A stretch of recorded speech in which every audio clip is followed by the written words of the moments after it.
Hello বন্ধুরা, কেমন আছো তোমরা সবাই? আশা করি ভালো আছো, আমিও ভালো আছি। আজকে সিমের রেসিপি নিয়ে চলে এসেছি। এখানে সিম আমি রান্না করছি সব মশলা টশলা দিয়ে, হালকা একটু জল দিয়ে কষিয়ে নেব। কষানোর পর জল দিয়ে দিয়েছি। এটা কষে গেলে মানে জলটা যখন শুকিয়ে যাবে, এই যে শুকিয়ে গেছে, যখন হালকা হালকা তেল ছাড়বে আর একটু জল দিয়ে দেব, কারণ নতুন সিম এইগুলো একটু বলতে দেরি হয়। তো এই যে দেখো তেল ভেসে উঠেছে, এবার আমি আরেকটু জল দিয়ে দেব।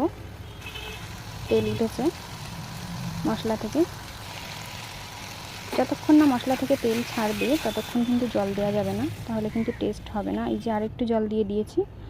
তো এই জলটা মানে যখন শুকিয়ে যাবে আমার রান্না হয়ে গেছে। তো হালকা হালকা জল আছে, এটা একদম পুরো আমি শুকিয়ে ফেলবো।